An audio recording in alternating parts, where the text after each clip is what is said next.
Joining me today, an in-depth conversation with award-winning director Ron Howard. Next on The Dusty Wright Show at culturecatch.com.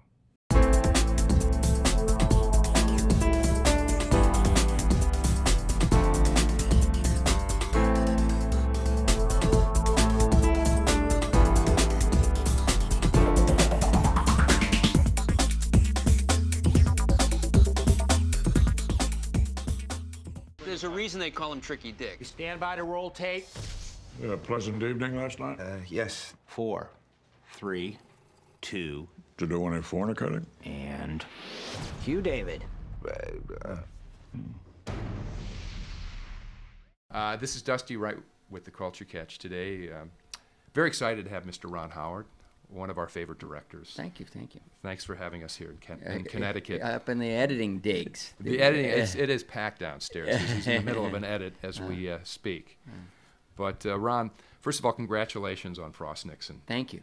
We saw the movie the other night, and it's spectacular. Now, I must say I'm handicapped. I didn't see the play.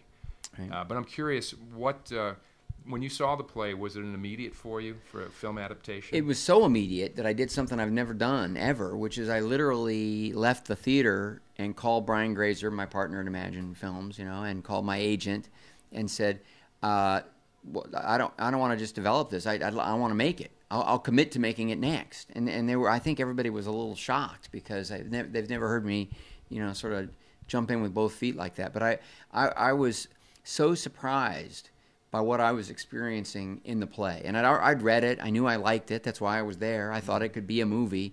But it was enlightening that I sort of expected. It was so much more engrossing and suspenseful and entertaining in a very surprising, I thought unusual and intelligent way that I also began to just feel it could be a movie. I just began to get a sense of it. Plus, it's part of our history. People our age. I kind of remember the interview. I do. They were big to me. Yeah.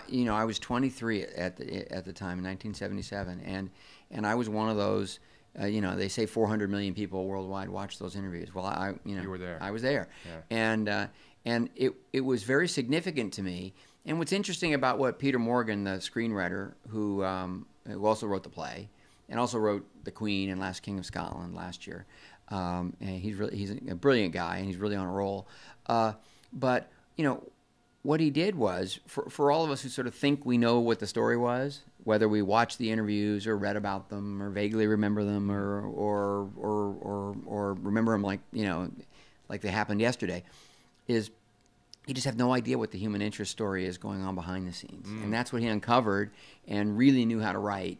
And it's what I think makes the story so surprising for people. For you, someone who's been so successful, it's always. what do you look for in a story? Is it the character arc? Is it the payoff at the end in the third act? It's pretty simple, but I really do read it first and foremost, kind of like an audience member. And it's. Would you go see this movie? How engrossed am Yeah. I? How fascinated am I? And then it goes through a little more analytical process where basically I have to determine whether I want to put a year and a half into it.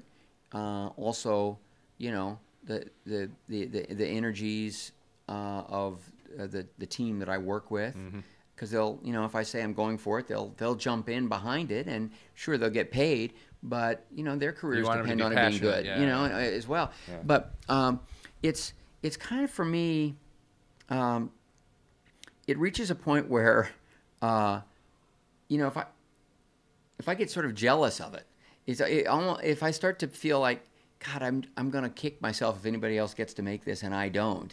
Well, then I know that on a number of levels, it's screaming at me to go ahead and jump in. I have to feel like I've got something to offer it. Right. I have to feel like I understand it on some nuanced level so I can bring something to it that I think that audiences might get something out of, and and how fresh and interesting is it? That's what I like about the Dan Brown stories. Yeah, I was going to ask you about that. Well, Did you read those originally just as leisurely reading, or do No, you I always only ever read it as a potential project. Yeah. And my wife had read them both, Da Vinci Code and Angels and Demons, and had talked about them.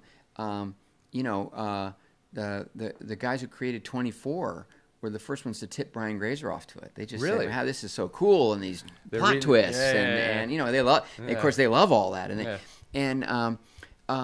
and they're very challenging adaptations.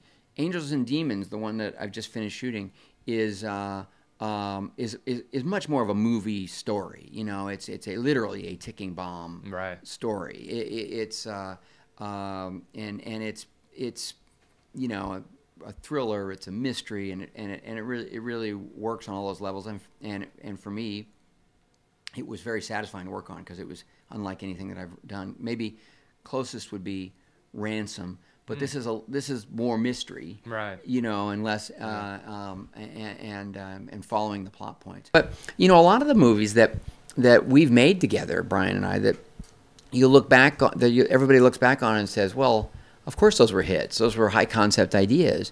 But people thought this mermaid idea was kind of lame. They didn't really get that. Yeah, you had hard sell it, huh? I had Cocoon, which was about a bunch of senior citizens and a spaceship. It wound up being a top 10 movie that year and nominated for some awards, Academy Awards and so forth, and Guild Awards. But it was kind of not what anybody's idea of a high concept idea at the time. And even 8 Mile, which was Brian's baby, right?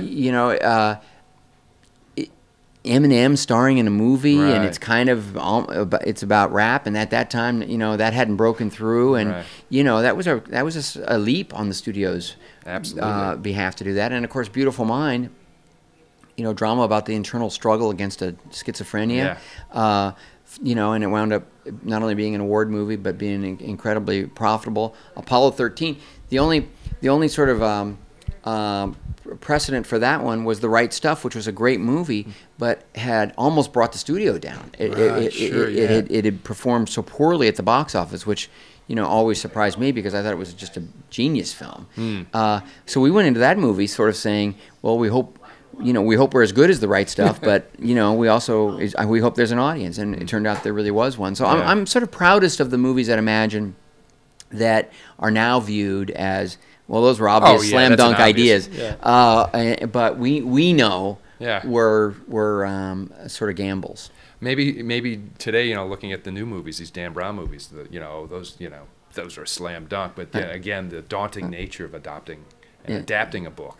Well, I think whenever you're going to make an adaptation of something that's so popular.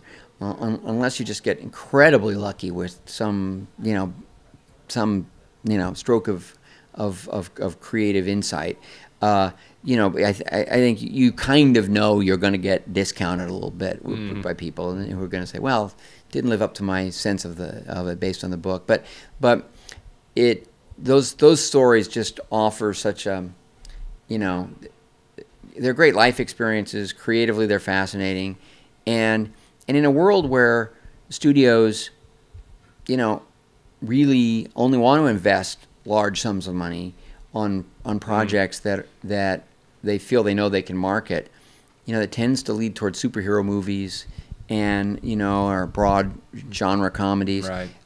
So to have something that the studio is so enthusiastic about, really feels they can market, and so forth, is that's dealing with ideas as interesting as behind the scenes of the Catholic Church and conclave.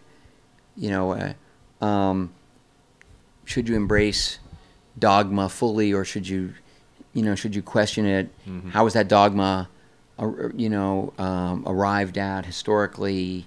What were the steps to establishing those basic rules and principles? That becomes an interesting creative opportunity. Yeah, good. Well, I think we've got it. Okay. Ron, I want to thank you for being on the Culture Catch today. Beautiful. Good luck to you. I hope you get a lot of awards for Frosty. Oh, well, that's nice of you to say. What are we knocking on?